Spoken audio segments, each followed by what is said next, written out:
language, Alysa. That was Olympic gold medalist Alysa Liu after a free skate performance at the 2026 Winter Olympics. She's become sort of viral recently, gaining almost 6 million followers since then. Her breathtaking performances on the ice and her carefree and joyous attitude have taken the world by storm and paved the way for a new generation of athletes, a generation that inspires us not through their suffering, but through their joy of the journey and their performances. But Alysa's journey didn't start at the Winter Olympics. The 4'7" dynamo needed a lift to ascend to the top of the podium. In fact, the idea that she's even competing this year seemed almost impossible just 2 years ago. Alysa's been skating ever since she was only 5 years old, and she grew to become a recognized prodigy, winning the Women's US Nationals at just 13. But this stardom came with a price. She has all of the technical base that she's going to need looking ahead to Beijing 2022. All Alysa knew her entire life was skating. She went from one training camp to the next, competing and improving all across the world, missing out on her childhood, all in pursuit of a dream. One she didn't realize wasn't even hers. But Alysa stuck through it. Suffering mental abuse and restrictions on seemingly every part of her life, she realized she started hating the sport. But right before the Beijing Olympics, something happened. COVID hit. Tonight, the coronavirus surging back as cases across the country climb. For most of us, COVID was seen as something that sucked. We were stuck at home, doing nothing. We couldn't go out and hang out with our friends. For Alysa, this was the first time she ever had a break. No skating, no ice rinks, no coaches telling her what to do. It made her realize that she low-key hated skating. Honestly, I was hoping the rinks wouldn't open. So she decided that the Beijing Olympics would be her last hurrah. She competed even while hating the sport and managed to finish 6th. She took to Instagram shortly after and announced her retirement.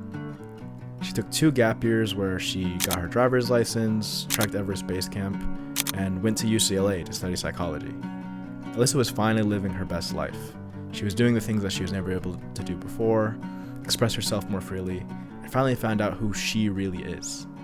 She even went on a skiing trip with her family, something she was never able to do before as the risk of injury was too high for a free skater. While skiing, she felt a familiar rush. The wind in her hair, the adrenaline from speeding down the slopes. She felt something nostalgic, almost like when she first stepped out on the ice as a kid.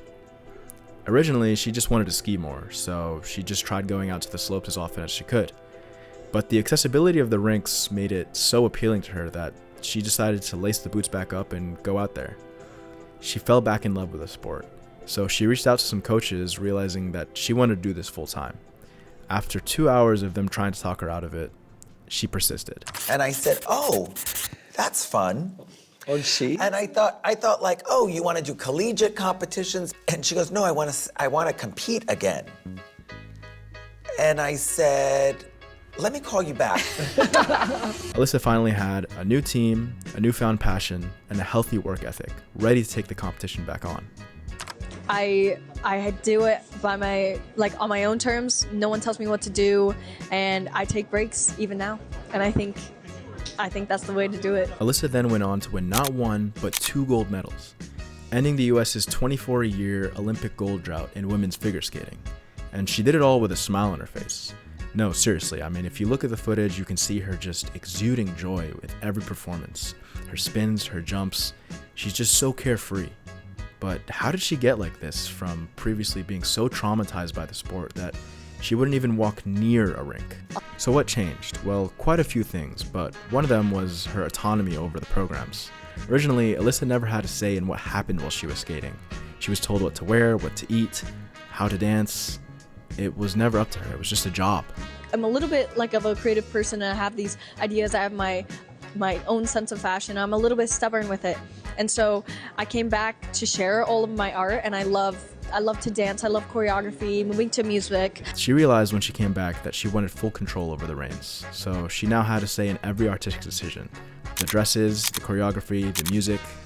And not only that, but also her training schedule. If she feels like she's taking it too easy, she'll up the program. If she feels like she's going too hard, she'll take a break. It was now all on her terms. I guess I'm more present now. I guess last time I was constantly daydreaming about quitting and what life would be like if I wasn't an athlete. Yeah. Alysa also adopted a new mindset, one that allows her to focus on the here and now. Paired with her love for the sport, This allowed her to focus on her craft and not worry about what the future holds or what the past held. Winning isn't all that, and neither is losing. It's just something that happens. It's the outcome. But what matters is the input and the journey. Her ability to detach her results from her performance is what makes her so special. She's able to go out there and have such an unbothered vibe about her while she's skating that you'd think she's just practicing. I mean, just before her free skate performance, she competed in the short program, where she finished 3rd. And I want to put yourself in her shoes. Imagine you just went out in front of the entire world, performed, and only got 3rd. And next, you're supposed to go to the free skate competition and win gold? That's insane. I connect with everything, but I'm not attached to anything. So it's really easy. But again, Alysa doesn't care about the results. She went out and skated with such joy that it moved the entire world. She even came out of the free performance saying, I wish it was longer. And what happened at the free skate performance? Well, she went out there and skated the best performance of her life, winning gold for her country and coming back a national hero. But in reality, the 3rd place finish didn't mean any less to her than the gold place finish did. No. Nah. This is what it takes to become a champion. Constant pounding. I'm so tired. But don't let Alysa's carefree attitude fool you. She struggles a lot. But the difference between her and the rest of us is that she enjoys the struggle. I love struggling, actually. You do? Yeah, it makes me feel alive. The intense ice skating sessions, falling on the ice, failing, she loves it all. And I'd wager that she actually enjoys it more than the competition. I don't think anything is gonna be hard. You know, it's like, what is there to lose? Every second you're there, you're gaining something. There's nothing to be lost. You know what I'm saying? Like, See, when you get to a point where the difficult part becomes easy, everything else becomes just that, easy. And that's why she looks so free on the ice. It's because she is.